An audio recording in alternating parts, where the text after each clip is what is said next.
Բարև ձեզ, Էկոնոմիքսի հերթական թողարկումն է։ Այսօր խոսելու ենք Հայաստանի այցեքարտ հանդիսացող ոլորտներից մեկի մասին, խոսքը վերաբերում է հանրային սննդի, ռեստորանային բիզնեսի մասին։ Գաղտնիք չէ, որ օտարերկրացիները առաջին այսպես պատճառները կամ առաջին տպավորություններից մեկը համարում են լավ սնունդը եւ պարբերաբար դրա մասին նշում են, որ Հայաստանում բավականին լավ սնունդ է, որակյալ սնունդ է եւ շատ արագ գիրանում են այդ սնունդը օգտագործելուց։ Հետևաբար այս ոլորտը բավականին զարգանալու հնարավորություններ ունի, առիթներ ունի եւ այս ոլորտում նաեւ կան բազմաթիվ խնդիրներ, հարցեր, հայեցակարգային, օրենսդրական, կազմակերպական, որոնք պետք է լուծումներ ունենան։ Այս թեմայով խոսելու ենք ռեստորանների ասոցիացիայի նախագահ պարոն Աշոտ Բարսեղյանի հետ։ Պարոն Բարսեղյան, շնորհակալ եմ հրավերս ընդունելու համար։ Շնորհակալություն հրավերի համար, ես եմ շնորհակալ։ Պարոն Բարսեղյան, հայկական ռեստորանային բիզնեսը եւ ընդհանուր հանրային սնունդը բավականին այսպես երկար տարիների պատմություն ունի։ Այո, մենք ունեցել ենք որոշակի վայրիվերումներ, բայց այնուամենայնիվ որոշակի այսպես պատմություն ունենք այս առումով։ Կուզեմ մի քանի այսպես փուլով ներկայացնեք մեր ռեստորանային այսպես բիզնեսի զարգացման պատմությունները, թեկուզ սկսած խորհրդային միությունից։ Ռեստորանային պատմությունը Երևանում ավելի երկար պատմություն ունի երևի քան խորհրդայինը, բայց իրական ռեստորանային զարգացումը որպես մասսայական երևույթ իհարկե 2000-ականների սկզբից սկսվեց, երբ որ տնտեսական որոշակի զգալի աճի հետևանքով մարդկանց տնօրինելի եկամուտները ավելացան եւ մարդիկ ավելի շատ կարողացան փող տրամադրել, գումար տրամադրել հասարակական վայրերում անցկացնելու համար։ Ինչի է դա Երևանում ավելի ցայտու ներվում, որովհետեւ Երևանի բնակլիմական եւ Երևան քաղաքի փիլիսոփայական հիմքի պատճառն է այստեղ իմ համոզմամբ Երևանը այն քաղաքն է, որտեղ մարդիկ կես տարուց ավել դուրսն են անցկացնում երեկոները, որովհետեւ բնական է շոկ է, եղանակը թույլ է տալիս զովանալ, լավ ժամանակ անցկացնել եւ եթե նկատել եք ընտանիքներով նույնիսկ զբոսաշրջիկներ զարմանում են, որ կարող է գիշերը 1-ին, 2-ին ընտանիքները երեխաներով դուրս լինեն։ Սա համ քաղաքի շնորհակալություն Թամանյանին իհարկե ճիշտ կառուցման եւ այգիների եւ այգիներում գործող սրճարանների ճիշտ աշխատանքի արդյունքն է եւ կլաստերային զարգացման Երևանը կլաստերներով զարգացավ վերջին 2 տասնամյակներում եւ սկսելով ռեստորանային ոլորտի բուն աճը 2000-ականների սկզբին այն տարածվեց այսպես կոչված օղակաձև այգու տրիումֆի կլաստերը, կասկադի կլաստերը, այնուհետև Սարյանի կլաստերը, հիմա Պուշկինի կլաստերը, Պողոտայի կլաստերը։ Երևանը ռեստորանային առումով զարգանում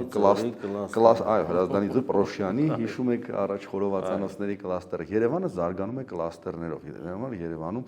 երբ որ մարդիկ փորձում են ռեստորան բացել, զարգանում են սիներգետիկ էֆեկտը հաշվի առնելով ինչ որ մի կետում ռեստորանական կողքը բացում են ռեստորան։ Այո, դա ոնց որ մոլում կա 5 կոշիկի խանութ եւ դու ուզում ես կոշիկ առնել, ավելի հեշտ է գնալ մոլ, 5-ից մեկը ընտրել, այդպես էլ ռեստորաններն են աշխատում, երբ որ դու գալիս ես Սարյան, ինչ որ միտեղ դու անպայման կգտնես քո ճաշակով մի բան, երբ որ դու գնում ես Արամի այգի դու էլի կգտնես քո ճաշակով ինչ-որ մի բան կասկադում, այսինքն քո որոշելիքն է, որ կլաստերներից որ մեկը ընտրես։ Այս վերջին բումը իհարկե 17 թվականից սկսած էր, որը էլի կապված է տնտեսական ցուցանիշների հետ։ Այս զարգացման հետ մեկտեղ նաև կարևոր է զբոսաշրջության հոսքերի անդադար ապահովումը, սա այստեղ պետությունը մեծ գործ ունի անելու, որովհետև պետքա տարանջատել այն հոսքերը, որոնք մեծ գումար են մարդահաշվով per capita զբոսաշրջիկի ծախսած գումարով թողնում Հայաստանում եւ այն զբոսաշրջիկները, որոնց օրինակ այստեղ Վրաստանը մեծ սխալ արեց, իրենք մեծ քանակի միլիոնավոր տուրիստներ բերեցին Եվրոպայից, որոնք պարզապես մի պայուսակով եւ 2 խաշած ձվով ամբողջ երկիրը պտտվում էին $50 փող չէին ծախսում այդ ընթացքում այս туриզմը հարցական է էլի ասենք այդ քանակի Հայաստանին քանակային туриզմ պետք չի, Հայաստանին պետք է որակյալ туриզմ, որակյալ ասելով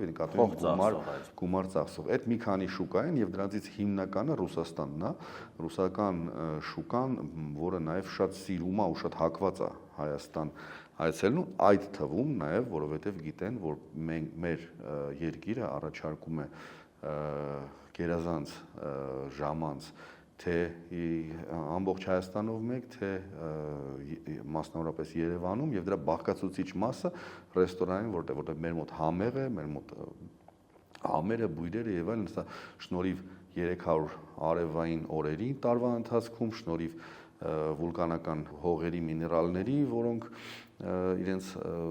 ազդեցությունը ունեն նաև ջուրը, ազդեցությունը ունի այն մթերքի վրա, որը աճում է Հայաստանում։ Եվ սա արտացոլվելով, վերածվելով ռեստորանային պրոդուկտի, նաև գրավում է զբոսաշրջիկների։ Պարոն Բարսեղյան, երբ որ մենք դրսում ենք այսպես հայտնվում տարբեր առիթներով կամ այստեղ մարդիկ ենք ընդունում, միշտ փորձում ենք գլուխ գովել կոնկրետ առանձին ճաշատեսակների հայկական լինելով կամ մերը համարելով, այս մասով մենք ունենք հստակ այսպես հայկական ճաշացուցակ, հաշվի առնելով ձեր փորձը, դուք երկար տարիներ այս բիզնեսում աշխատել եք, մեծ նաև պրոյեկտներ եք իրականացրել Հայաստանում, տարբեր ռեստորանների մենյուներ եք հաստատել, այսինքն հայկական խոհանոցային մենք առանձին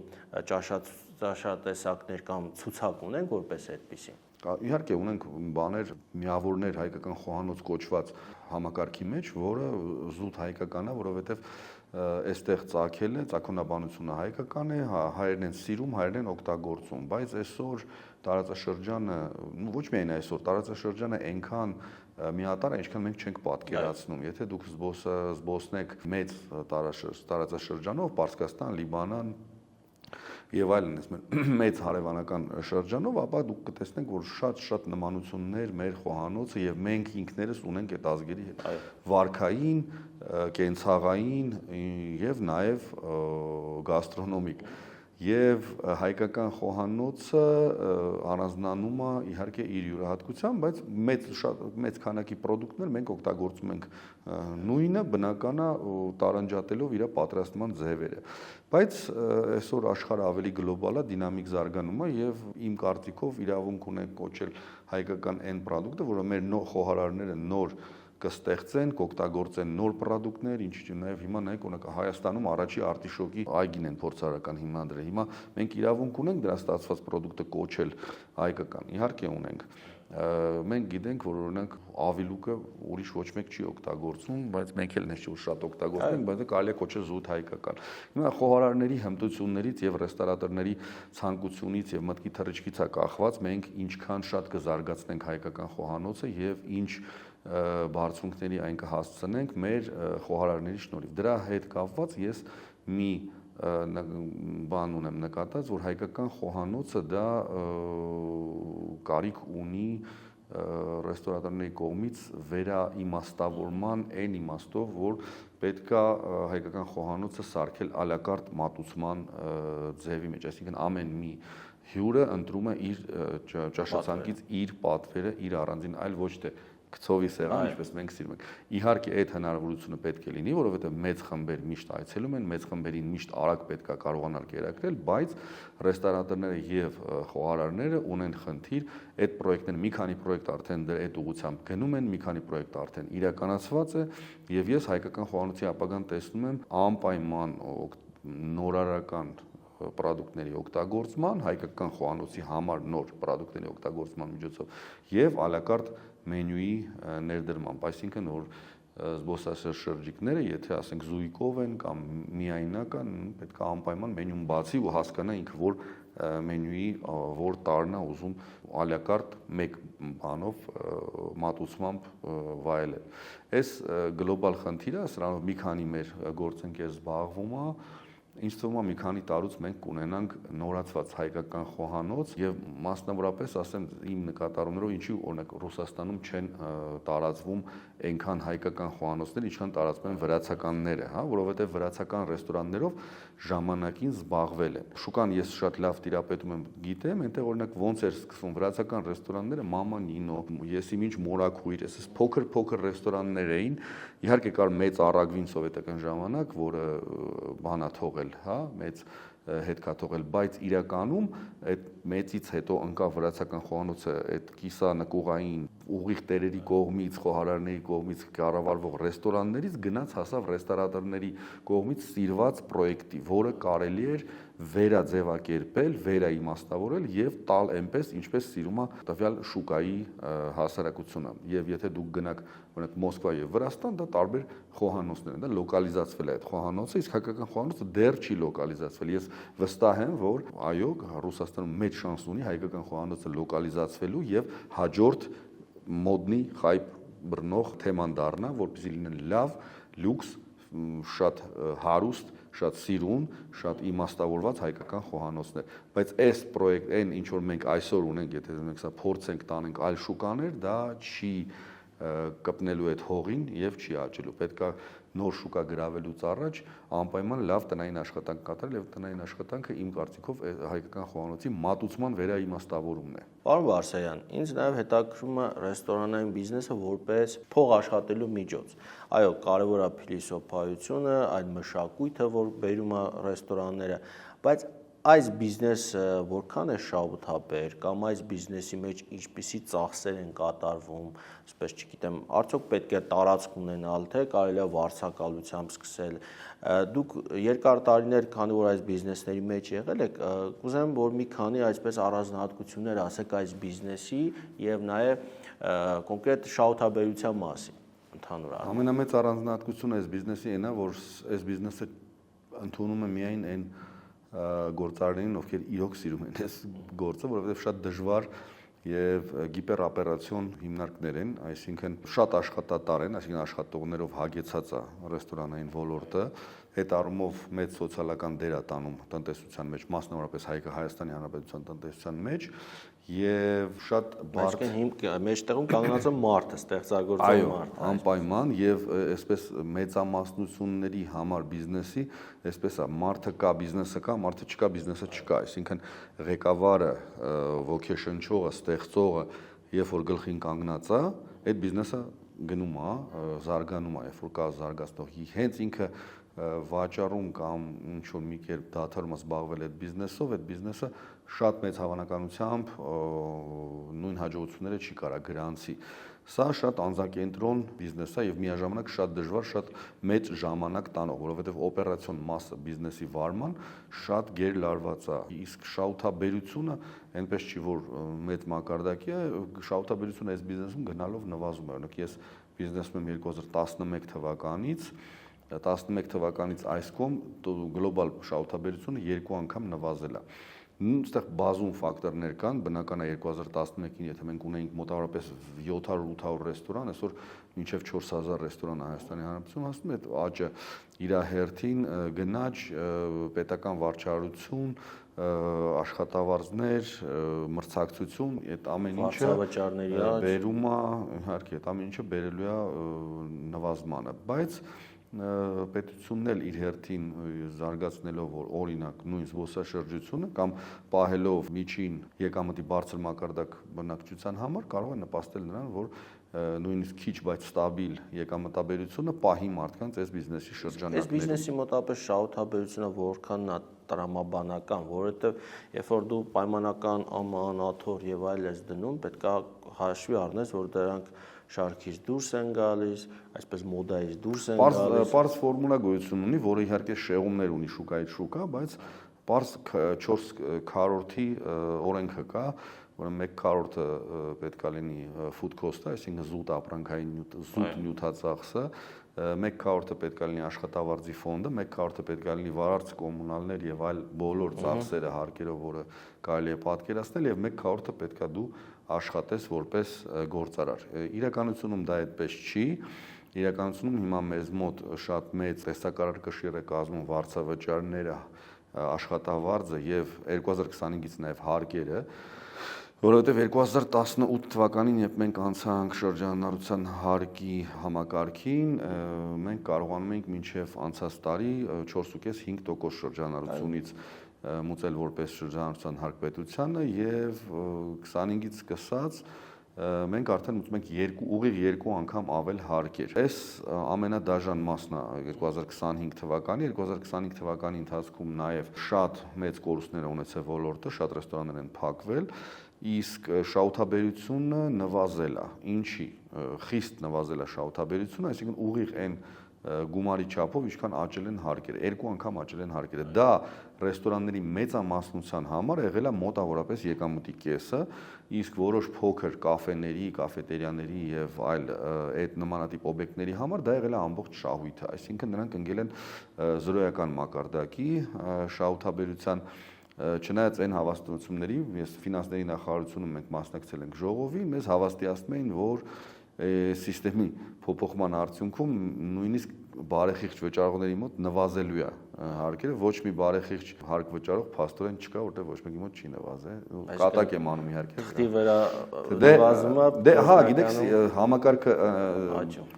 Դե ես կուզեի ավելի անկեղծ լինեին պետական մարմինները, որովհետև ես խորապես համոզված եմ, որ պետությունը ավելի վատ կծախսի կտնօրինի այդ գումարը, որ ինքը որպես հավելյալ հարկ 2025-ին հավաքել է, քան մենք ռեստորաններս, որովհետև ռեստորանային բիզնեսով զբաղվող մարդը անպայման ներդրում սիրող մարդ է, ինքը մեկից մյուսն է անում, մեկից մյուսն է անում, մեկից մյուսն է անում, այսինքն այդ գումարները մենք ներդնելու էինք շուկա, մենք ծախսելու էինք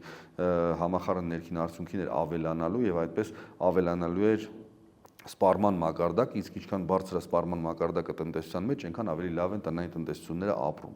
Իսկ պետությունը, երբ որ վերցնում է եւ անհասկանալի էֆեկտիվությամբ ծախսում այդ գումարները, բնական է դրանք տնտեսությունից դուրս են գալիս եւ ներքին սպառումից մեծամասամբ դուրս են գալիս, սա ընդհանուր նվազեցնում է մեր մակարդակը։ Այս օրինակ, եթե վերցնենք փոքր սրճարան, օրինակ քաղաքի կենտրոնում, որը մեծ շրջանառություն չի անում, ենթադրենք շատ փոքր սրճարանա միջին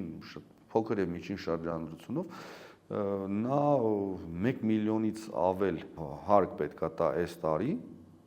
որի կազմում էր այդ մարդկանց ամբողջ ամսական եկամուտը։ Հիմա այս հարկային փոփոխությունների արդյունքում մի ամբողջ գործարարների պլաստ դուրս մղվեց շուկայից,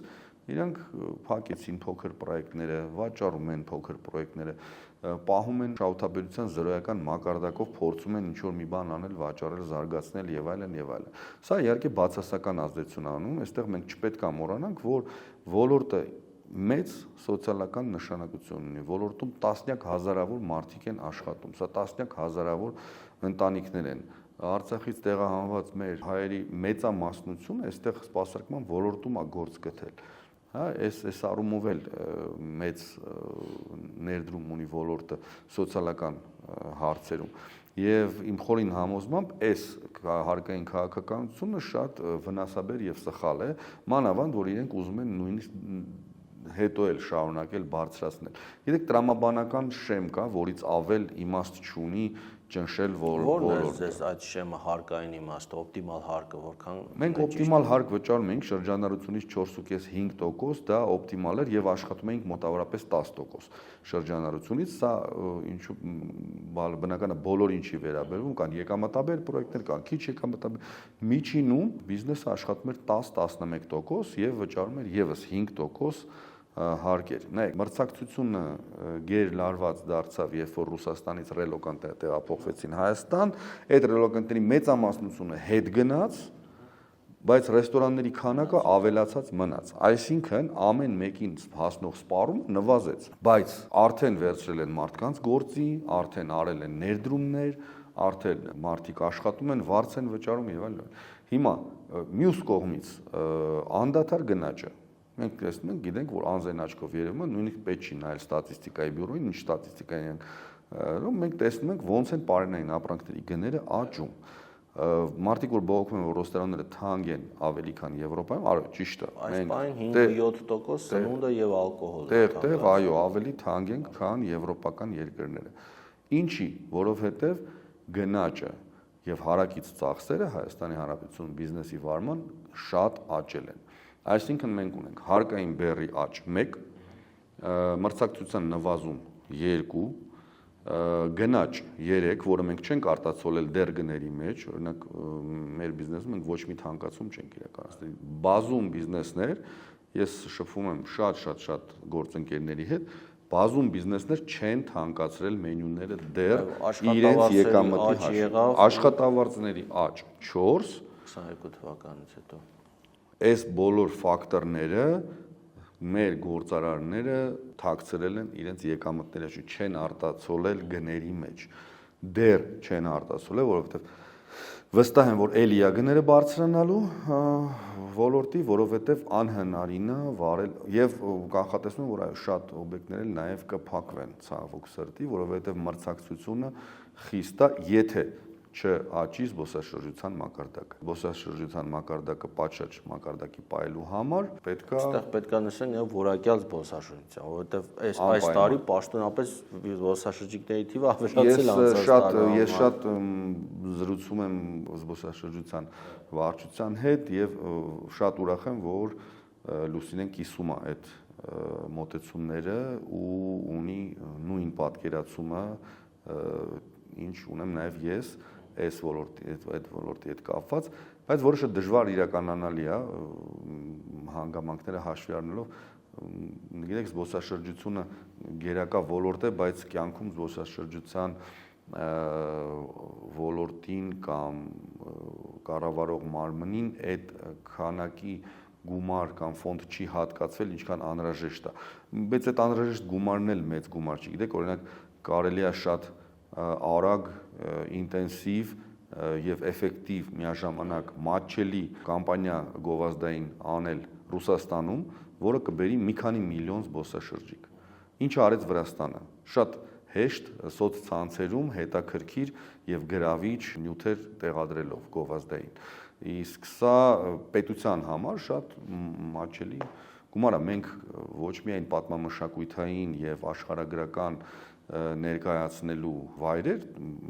զբոսաշրջիկներին, այլ նաև գաստրո եւ էնո տուրիզմի մեջ ենք մենք շատ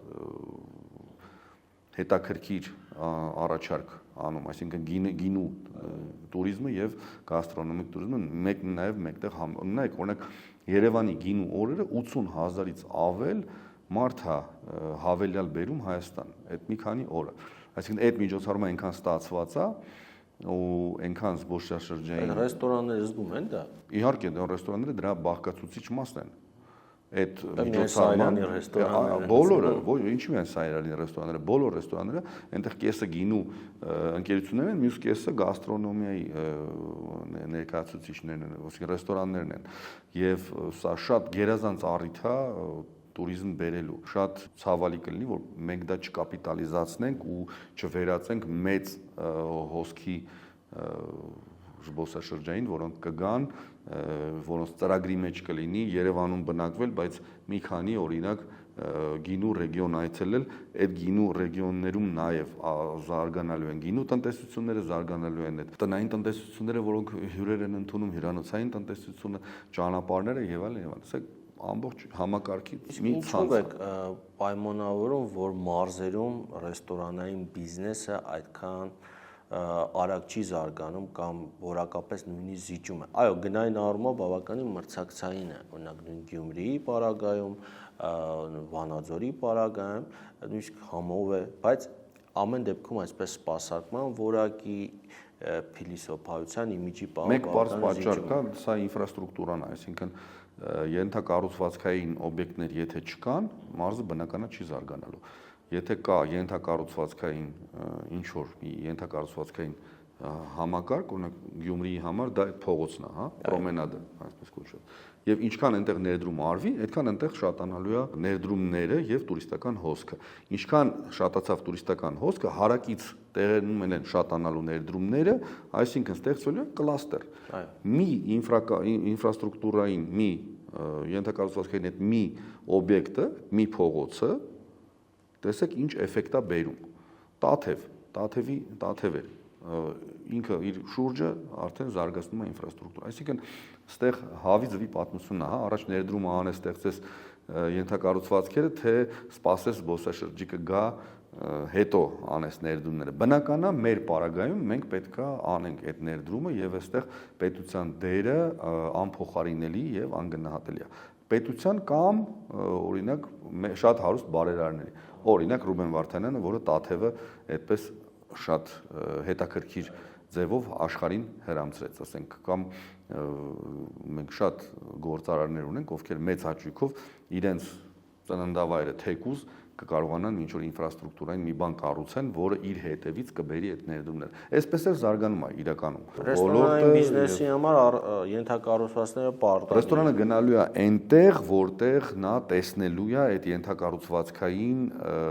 օբյեկտները եւ որտեղ տեսնելու է շատացող հոսքը։ Այսինքն, մինչև հոսքը դժվար է ստեղծել, իհարկե հնարավոր է, բայց դժվար է ստեղծել ռեստորան, որը գեներացնի ինքը իրանով գեներացնի մեծ տուրիստական հոսք։ Գյումրիի Չերկեսի ձորը օրինակ այդպիսի օբյեկտ է, հա։ Այստեղ հեշտ են գինու գործարանների պարագայում, այսինքն գինու գործարան եւ ռեստորան եւ հարակից ինֆրաստրուկտուրա արդեն գրավչությունն է, արդեն գրավում է մարդկանց, զբոսաշրջիկներն արդեն ձգտում են այդ ուղղությամբ շարժվել։ Պարոն Բարսեղյան, ներկայումս հանրային սննդի ռեստորանային բիզնեսը ինչ այլ խնդիրներ ունի տնտեսական, իրավական, որոնք խոչընդոտում են այս ոլորտի զարգացումը։ Մի կարճ այսպես թվարկենք այդ խնդիրների մասին։ Իհարկե, խնդիրների մասով ասացինք, օրինակ հարկերը, հարկային վարչարությունը, հարկային քաղաքականությունը ընդհանրապես, գնաճը եւ անշարժ գույքի շուկան, որը ստաբիլ չի եւ որը շատ յուրահատուկ ձևով է աշխատում, վարձավճարները շատ բարձր են այսօրվա իրականության մեջ, բայց դա շուկայական կարգավորման մեխանիզմներ են։ Պետության առումով ինչա պետությունից ակնկալում տնտեսվարողը, որպեսզի պետությունը լինի ստաբիլ, պետությունը լինի ուժեղ, պետությունը լինի զարգացող։ Այսօր ցավոք սրտի բոլոր ուղղություններով ունենք թերություններ։ Իսկ վարկավորման մասը բանկերը շահագրգռված են նախ հանրային սննդի օբյեկտներին վարկեր տրամադրել։ Այդտեղ խնդիր չկա, եթե նույնիսկ շրջանառությունից ելնելով բանկերը վարկավորում են ռեստորաններին եւ որտեղ այսպես թե ակտիվները բավականին փոքր են, հա, այսպես իրականում սեփականության մեջ ռեստորանը ունի շրջանառու միջոցներ, որոնք շատ արագ կորցնում են իրենց արժեքը, այսինքն եթե իրենց լիկվիդային արժեքով բանկերը սկսեն գնահատել, ապա դա չնչին գումար է, դրա համար իրենց հիմքը վերցնում են շրջանառությունը, ինչքան մեծ շրջանառություն է անում ռեստորանը, այդքան ավելի հաջողակ է ինքը, այսինքն այստեղ բանկերին խնդիր չկա, խնդիր չեմ տեսնում, շատ շփվում եմ, նորմալ բանկերի կողմից Այսինքն ըստ էության բանկերը շահագրգռված են վարկեր տրամադրել գործող ռեստորաններ, որոնք ապահով են, այսպես ասած, շրջանառություն կդիմեն, այսպես զարգացման համար։ Եթե դուք ունեք շրջանառություն, ապա դուք կարող եք դիմել բանկերին, բանկերը զիրով կֆինանսավորեն ձեր շրջանառության որոշակի տոկոսի չափով։ Իսկ աշխատողների ստաֆի մասով այսպես հավաքագրման, ուսուցման կամ դուք համագործակցում եք նույն ձեր ասոցիացիա բուհերի հետ, քոլեջների հետ կադրի։ Չէ, իրականում ասոցիացիան ցավոք սրտի զարգացման մեծ բաներ չունի, հնարավորություններ չունի եւ ակտիվանում է միայն այն ժամանակ, երբ որ կան խնդիրներ։ Սա եւ անձնական զբաղվածության եւ ընդհանուր ազգաբնակչության պասիվության արդյունքն է։ Գիտեք, ով ինչ խոսում է, հիմա ասում են փորձում են քաղաքականացնել, ինչ որ մարդիկ անպայման ինչ որ բան են ման գալի, որի իշահ ինչ որ բանի ես խոսում, սա շատ վատ եւ շատ բացասական երևույթ է, ամեն մեկ ինչ որ մի բանից եթե դժգոհի, անպայման սկսում են պիտակավորել, քաղաքականացնել եւ ավելորդ երանգներ տալ դրան, բայց իրականում եթե սիտուացիան շուկայում ծանր է, ապա դրա մասին խոսելը ոչ քաղաքականացնել կարելի է, ոչ էլ այլ պիտակավորումներ տալ, այո, իրականում խնդիրները մենք ակտիվանում խնդիրների ստեղծման համար։ Խնդիրներից հիմնականները դա պետական հարկային քաղաքականությունն է եւ քաղաքային օրինակ իշխանությունների քիչ համագործակցելը բիզնեսի հետ, օրինակ քիչ են մեկ է կտեսնես ինչ որ որոշում են կայացրել Արարատյան ազգային ժողովը արդեն օրենք են անցկացնում, իսկ ոլորտը տեղյակ չի դրա մասին։ Իսկ տեղական турքերի մասով խոսքը վերաբերում օրինակ ալկոհոլային խմիչքներ, ծխախոտ, ուժամի աշխատելը, այդ турքերի բարձրացումը այսպես վերջի տարիների ընթացքում ակնհայտ երևում է։ Այսինքն դա ինչպես է ազդում ոլորտի վրա։ Իրականում այդպես չի ազդում, միակ բանը, որ ես փորձում էինք վերացնել, դա գիշերային ժամի աշխատանքերի լիցենզինգ ինչ տարբերություն մարդ գիշերն աշխատի։ Եթե կան պահպանվում են նորմերը, ապա գիշերային ժամին աշխատելը վատ չի եւ հավելյալ գումար դրա համար վճարելու կարիք չեմ տեսնում բիզնեսում։ Եթե շենքերից հեռու է կամ շուխուր չի անում, ասենք կան մարդիկ, ովքեր գիշերը աշխատանքի բերումով կամ հանգստյան ինչ-որ բանի բերումով գիշերը ուշ են, չէ՞, քնում, ինչ-որ սովածանում են, չէ՞, այդ մարդիկ։ Բնական է, չէ՞, որ պետք է լինի մի քանի օբյեկտ, ով այդ գիշերվա պահանջարկը բավարարի։ Հիմա ինչի պետք է այդ պահանջարկը բավարարելու համար գիշերային աշխատանքի թույլտվության համար գումարներ, մուծիկ, տեղական բյուջե։ Ինչով է տարբերվում ցերեկվա աշխատանքից դա։ Եթե տաքսու վարորդները, եթե ավտոբուսի վարորդները, եթե այլ մասնագիտություններ ունեցող մարդիկ աշխատանքի բերումով եւ մի ամբողջ մարդկանց զանգված, ովքեր ուշ է քնում, կամ այսպես մտնում են նաեւ զբոսաշրջիկները, գիշերը 12-ից հետո հանկարծ սովածանան, իրենք պետք է ինչ-որ թանկ, այսինքն ռեստորանը համ աշխատող է պահում ավելի թանկ, որովհետեւ բնական է մարդուն գիշերը աշխատացնելը արտաժամը եւ այլն, համ էլ ինչ որ անհասկանալի տուրք պետք է տա տեղական ինքնակառավարման մարմնին, որպեսզի նա կարողանա աշխատել։ Սա գիշերային մենյու պետք է պահի, նա ցերեկային։ Դե գիտեք, սա մնացել է 90-ականներից, երևի ես չեմ հիշում երբ է դա մտել, բայց այնպես թերություններ կան, չէ՞, որ համակարգից համակարգ փոխանցվում են, կամ ասենք սեզոնային աշխատանքի բացօթյա կաֆեների սեզոնային աշխատանքի բան։ Ինչ-որ մեկը սեզոնայնություն է մտցրել, հիմա տեսնում եք եղանակը ոնց է փոխվել։ Մենք պրակտիկորեն քանի տարի է 17 թվին է վերջին ձնոտ ձմեռը եղել եւ ռեստորանները ցանկանում են վերանդաները աշխատացնել։ Այսօր փառք Աստծո տեխնոլոգիան զարգացած է, դու կարող ես մարդուն նստացնես վերանդայում եւ տակ ապահովես իր հանգիստը։ Բայց պետական ինքնակառավարման մարմինները այստեղ ստեղծում են ինչ-որ խոթը, սեփա դժվար են համաձայնեցնում այդ վերանդաները, տուրքեր են հավելյալ բարձրացնում են, նայեք, ինչ-որ մի հատ չինովնիկ կար պետական, ով ասում էր ինչի եք դուք վարձավճարը այդքան թանկ տալի, իսկ քաղաքին մայթի համար քիչ փող տալի։ Այսինքն դե տեսեք ինչքան բարդ է լինելու այդ մարդուն բացատրել, որ ինֆրաստրուկտուրան ամբողջությամբ շենքի մեջ է, իսկ սա հավելյալ նստատեղ է, որի համար մենք վճարում ենք եւ չի կարա այստեղի վարձավճարը եւ այնտեղի վարձավճարը կորելացիա ունենալ, չեն կարող ունենալ կորելացիա։ Այսինքն ինչ-որ տրամաբանական թիվ պետք է լինի, որ քաղաքին վճարի, ես չեմ ասում չվճարեն սրճարանները, չնայած ինչի՞ չէ, նաեւ եթե Երևան քաղաք-կոզմոս զբոսաշրջությունը զարգանա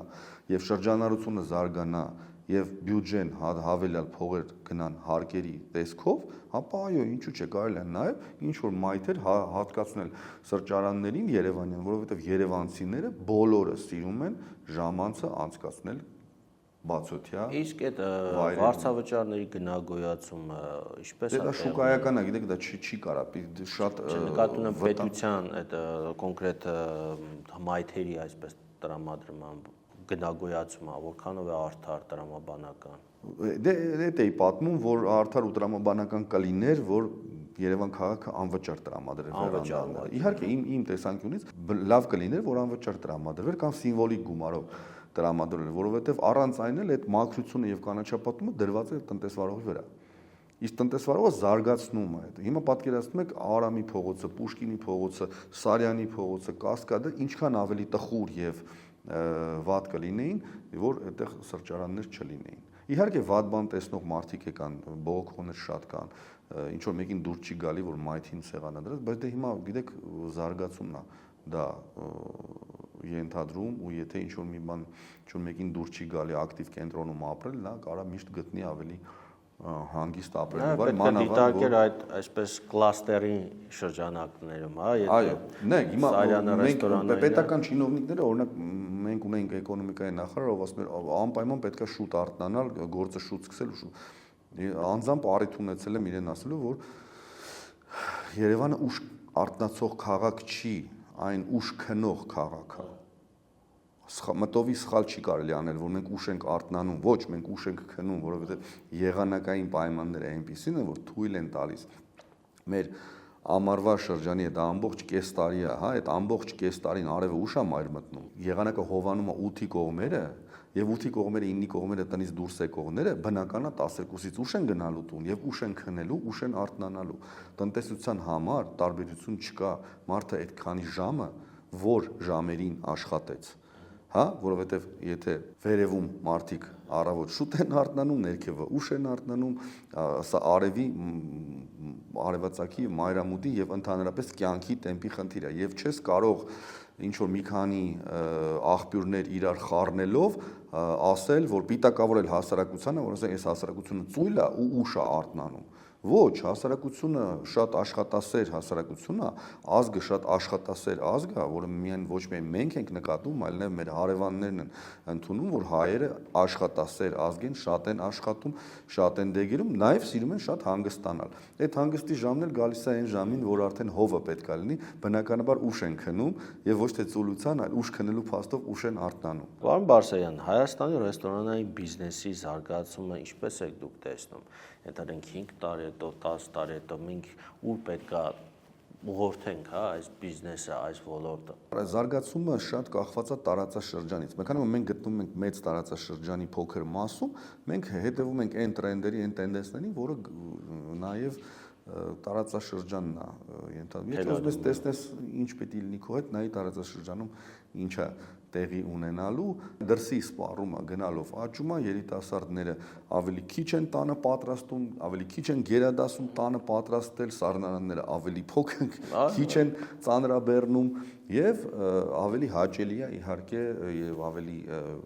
հետաքրքիր է ընկերներով կամ զույգով կամ մեծ խմբերով դուրս անցկացնել ժամանակը, ինչը եւ շարունակվելու է այս տենդենսը ըստից եւ ոլորտը զարգանալու է, նոր տենդենսներ են գալու, նոր հետաքրքիր խոհանոցներ են գալու եւ մեծ հույս ունեմ նաեւ որ հայկական խոհանոցն է այնպես հետաքրքիր կերպով զարգանալու, որ նոր շուկաներ սկսի գրավել։ Շնորհակալ եմ պարոն Բարսեղյան հետաքրքիր զրույցի համար։ Հարգելի հետևորդներ, այսօր խոսեցինք մեր ոլորտի խնդիրների մասին։ Հանրային սնունդը բավականին հետաքրքիր համով ոլորտ է եւ այս ոլորտում եւս կան բավականին լուրջ խնդիրներ, հարկային, տնտեսական, կազմակերպական, փիլիսոփայական եւ ամենակարևորը նաեւ այն է, որ այս ոլորտը միջին փոքր բիզնես ձևավորող կարևոր այսպես ոլորտներից մեկն է, այն սոցիալական է, այստեղ մեծ թվով մարդիկ են ներգրավված, այստեղ նաեւ հնարավորություն է տրվում միջին եւ ցածր այսպես կրթություն կամ մասնագիտական որակավորում ունեցող մարդկանց ներգրավել, սա նաեւ ապահովում է երկրի սոցիալական անվտանգությունը, սոցիալական երաշխիքները։ Հետևաբար մենք պետք է մեծ ուշադրություն դարձնենք այս ոլորտի զարգացման, պահպանման եւ նաեւ տարածման ամբողջ Հայաստանի տարածքով մեկ, քանի որ դա է այսպես ստեղծելու սիներգետիկ էֆեկտը Հայաստանի համար եւ ամենակարևորը սա փոխկապակցված է նաեւ զբոսաշրջության ոլորտի զարգացման հետ։ Պետք է գործել համատեղ, միասին եւ զարգացման տեսլականով։